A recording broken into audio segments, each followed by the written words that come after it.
I'm James Rule.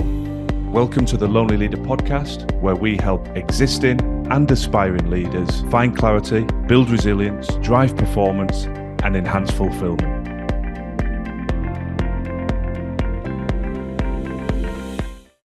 Today, we're talking about another leadership essential, adaptability, an absolute cornerstone of successful leadership. Because the reality is, as we've mentioned frequently on this podcast, we all have to navigate change at the very least.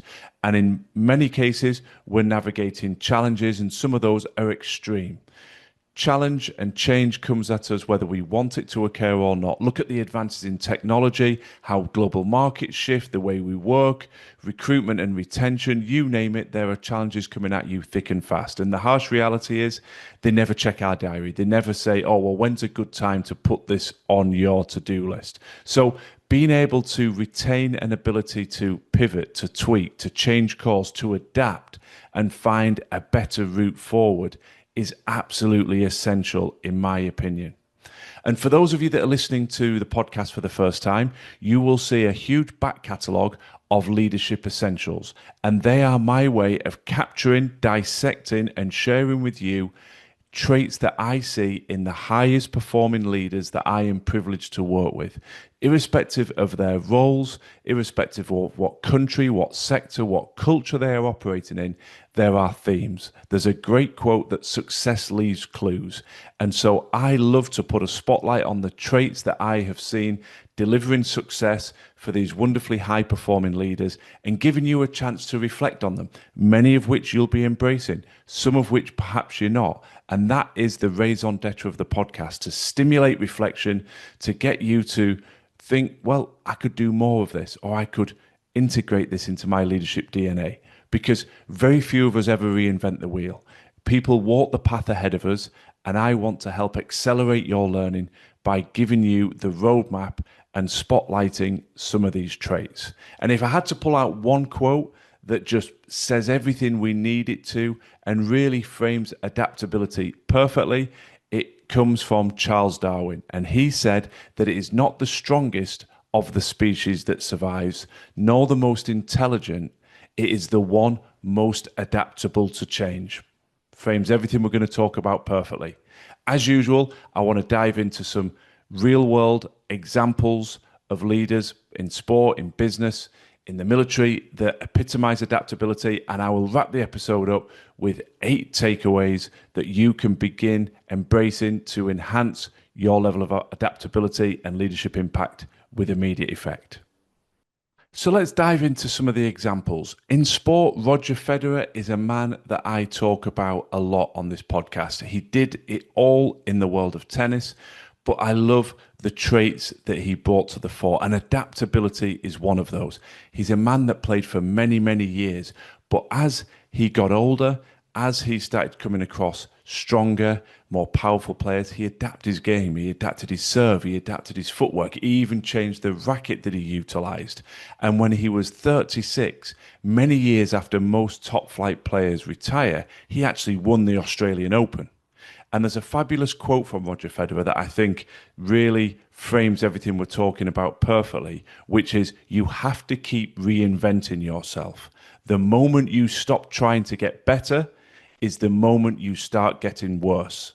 Now, he's talking about sport, but that quote applies to each and every one of us in every facet of our lives, whether you're leading a team, a large team, a small team, a company, or just leading your own family, your own community. Then we have to be willing to keep adapting and reinventing ourselves so that we continue to grow and develop and get better in whatever one of those roles we are focusing on. So let's move into the military, where the need for adaptability can be the difference between life and death.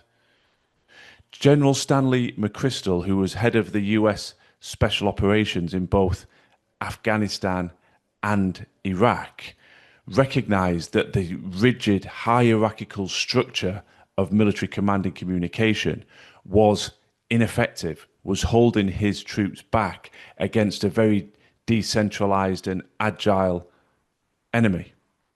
So as a consequence, he adapted, he decentralized his own forces, he created what he called teams of teams, where people could communicate rapidly, rely on their own trust and autonomy. And he empowered leaders at every level to make decisions in real time. In effect, he tore up the playbook, that rigid hierarchical structure. And that shift is credited with significantly changing the trajectory of those military campaigns. And it's studied now in leadership and business schools around the world. So again, just like Roger Federer, there's principles here. How rigid is your structure? How much agility and adaptability do your people have? Do you trust them? Do they have autonomy? And are they able to respond rapidly and effectively without waiting in those clunky hierarchical systems to be given the green light to take action or to execute based on what they see in front of them? So I want to put a spotlight on Mary Barra, the CEO of General Motors. And when she stepped into that role in 2014, it was a very turbulent time. There'd been product recalls, the bankruptcy, there was cultural stagnation, there was all sorts of problems within the organization.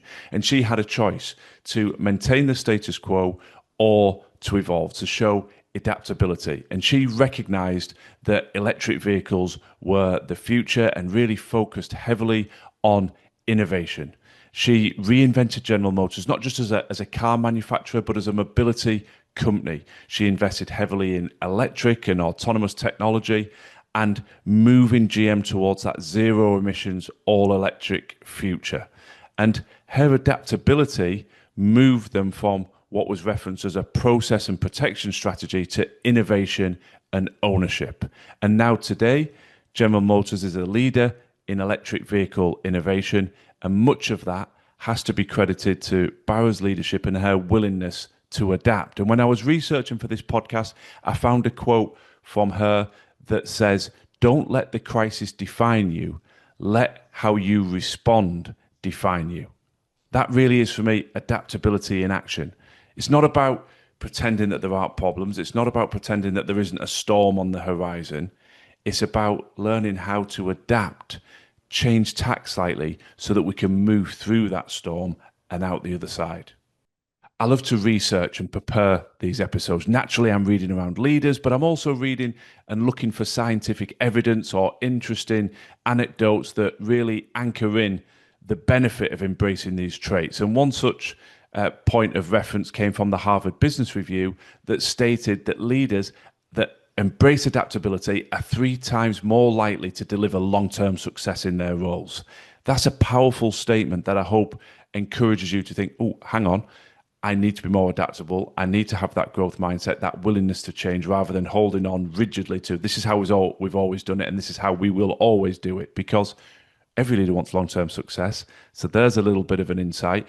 Equally, within that research piece, I found references that neuroscientists have found that practicing adaptability through reflection, through learning, and being open to changing and pivoting through that change actually rewires our brain. It increases cognitive flexibility and emotional regulation. So it's not something that you have to say, well, I don't have that. It's an innate skill that I don't have. No, it's not innate. It's a trainable skill. And that's really powerful for me, because when you hear some of these essentials, it's completely understandable. You might say, well, I don't do that, or I struggle to do that, or I've never done that. That's fine, because the vast majority of them are trainable skills that you can develop effective immediately to enhance your impact as a leader. It's the perfect juncture then to dive into the actionable takeaways to allow you to shape and develop that trainable skill and become more adaptable in your day-to-day leadership. So the first tip that I want to share is embrace a growth mindset. See change as an opportunity to learn, a chance to grow, not a threat to your competence and your status as the leader. Tip number 2, stay curious. Be comfortable asking questions, exploring areas where you've got uncertainty before you make your decision. If you're going to adapt, you need to understand where are you adapting to. If you're going to pivot, how are you going to pivot? If you're going to tweak your strategy, how are you going to tweak it? So trust your gut feel. If you feel the need to ask more questions, then ask the questions. Stay curious. That will give you the confidence to say, with the intelligence I now have, I'm willing to adapt my strategy because the intelligence is telling me there is a need to course correct. And that leads me perfectly into tip number 3. Detach from your ego. It is so easy to not be curious based on the fact that you don't want to show ignorance, you don't want to show weakness, you labor under that false deluded notion of, well, I'm the boss, I should have every answer. If I ask this, it'll show that I don't. No, park your ego. Far better to identify a gap in your knowledge and close it immediately than labor under that fear and pressure of, I don't know that, it keeps coming up, but I don't want to show vulnerability and ask about it. Why would you do that? That's going to hurt you far more over the longer term. Let your people see that you're human. Let your boss see that you're human. Oh, I've got a gap there. I need to ask questions. I need to be curious about this because I want to fill that gap. And equally, what ties in with ego is you don't always have to be right. Why? We're not robots. Why labor under that notion that, well, if I pivot or I show some adaptability here, it shows that I was wrong? No, it shows that you're adapting. You have to make multiple decisions every day, and you can't be guaranteed to get every decision right. Therefore, stay open, stay curious, keep that growth mindset, look at intelligence with fresh eyes and say, on the basis of what's now coming across my desk, I do need to pivot. That's not saying you were wrong. You might not have had that fresh intelligence or that fresh insight. But even if you did, trust your gut. We're not all going to get every decision right. You might make a decision, reflect and go, do you know, actually, with the benefit of my reflection, I'm going to change that decision. That is leadership. That is adaptability. That is showing that you are willing to do whatever is right for success. But in order to really embrace it, we must put our ego to one side. We worry far too much about what other people are thinking. They're not thinking it. They're not thinking about you. They're thinking about, how do I play my part? And what are other people thinking about me? That's the perversity of it. We're all thinking those thoughts, but we apply them to ourselves. Your people are not saying, how dare she change her mind? How dare she pivot? Far from it. They'll respect the fact that you're willing to make a change for everybody's success within the organization. Tip number 4 is something you've probably heard before. Learn fast, fail fast. We're going to get things wrong, as I've said in the previous points. Look for the learnings. What went well? What didn't go well? What can I take out of it as a learning? What do I need to disseminate into my wider team so that other people don't make the same mistakes and we adapt and move forward? It's not just about you as an individual. We must share the good, the bad, and the ugly. That's how everybody learns, and that's how we prevent what is the definition of madness: multiple people in your team or organization stumbling down the same proverbial rabbit warren, making the same mistakes, hitting the same dead end. If somebody in Department A makes a mistake that you need correcting, then make sure we share it company-wide. Learn quickly from those mistakes, course correct, and we go again. Most of us are not embracing the need to learn. We're in that mindset of pointing fingers. Well, whose fault is it? Well, the mistake's already been made. Yes, there's a time and a place to understand how things happen, to spend time with that individual, to understand whether there's any further work needed or whether there is indeed any need for any sort of disciplinary action for a mistake made. But it's more important to take the learnings and disseminate those quickly. We can go back to work in confidence in private with that individual, and perhaps there is a need for some sort of disciplinary work, but let's not get bogged down in that when the same mistake could repeat itself. Let's close that door, protect the business, protect the organization, learn fast, fail fast, but share the learnings quickly. My next tip is read the room. It's important that you adapt your communication style, the depth, the detail of what you're sharing to the people around you. Because let's not forget, adaptability often comes to the fore in times of extreme challenge and adversity. People are looking to you to say, what do we do next? It's easy to use that military analogy, isn't it? If a group of soldiers are pinned down, they look to the leader, it's a life and death situation, and he adapts the game plan. Far less serious, but in that sporting context, the team are on the wrong end of a bit of a pummeling from their opposition. Their heads are down, they're despondent, the strategy's working. They look to their team captain, their leader, to say, this is what we're going to do next. And business is exactly the same. When people are under pressure, you've got to be succinct, you've got to be upbeat, you've got to be positive, you've got to inspire hope and confidence so that people embrace that adaptability. If you start panicking, if you're talking, going into too much detail, people can't absorb it, and your panic and your speed of dialogue becomes infectious and it just ripples out. So read the room. What do they need from you? Is it short, sharp instruction?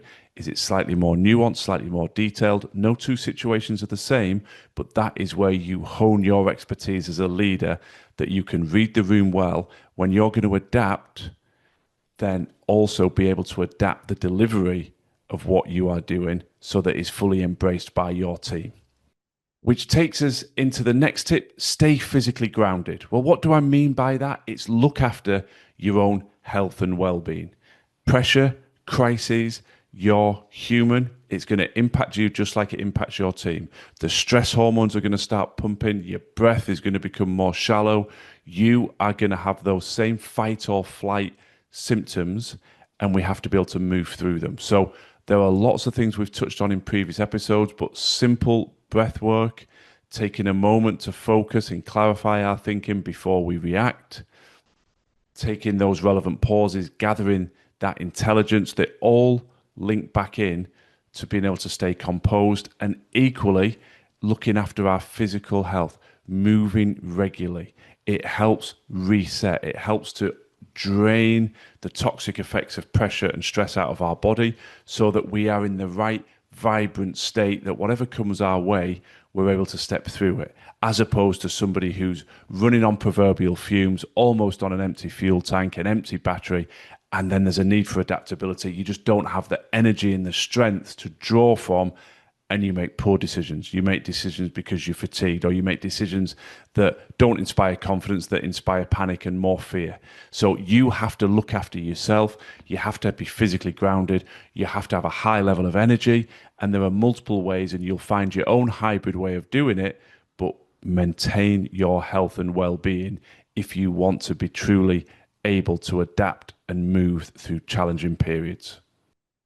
Tip number 7 is reflect and reset. When you're in the eye of the storm, problems are flying, decisions need to be made, the team are looking to you, you have to be fast, agile, adaptive, reactive, but eventually you come out of that storm. Eventually there is a calm. And it's in that moment of calm that I want you to just take a small amount of time to sit quietly, pen and paper, and say, what did I learn in that situation? It's so easy to just to move on to the next issue on the to-do list and say, thank goodness that's behind us. But before we know it, we're into another crisis. Now, I'm not saying you are not learning as you go. Of course you are. But just a really conscious effort to sit down and say, how do we get to that position? What were the root causes? Can I avoid that reoccurring again? Or was it just a freak wave that blindsided us that we could have done nothing about? On that basis, what are the learnings for me as an individual? What are the learnings for my wider team? And how do I disseminate those learnings? It seems like a condescending, patronizing point to keep going back to, and you'll have heard me mention it in various episodes of this podcast. But one of the themes that I see holding a lot of high performers back is a failure to carve out time to reflect. I'm not talking about days away from your role. I'm talking about an hour here and there to really reflect on an issue, extract the learnings, and disseminate them. How often do you take those periods of reflection? Be honest. Or do you just expect that your brain will process, dissect everything that you've dealt with, come up with a well-ordered plan, delegate effectively, whilst also juggling the never-ending to-do list and email list? Most of us fall into that latter. Take some time to reflect, particularly after times of high challenge. It will be time well spent. And my final point is lead by example. I alluded to that at the start of this episode. People are looking to you. They are looking to your ability to adapt and to show that it's okay. There is nothing worse than everybody being driven by their ego to say, I have made a decision, I will not bend, I will not compromise, I am the all-knowing wisdom, and whatever I say goes. That just creates a toxic environment, a rigid environment, and success will not come as a consequence. You burn out people, you frustrate people. They can see we should be changing course. They can see there's an opportunity and we don't take it. We just bumble forward. We blunder onwards. I know it sounds so obvious, but when you hear me saying this, think of scenarios where you've seen this happen in your own experience. Perhaps you're guilty of being the leader that did it at points. I know I have. Well, we put so much work into this strategy, so much time and effort. I really believed it will work. That ego comes to the fore. Let's just keep going.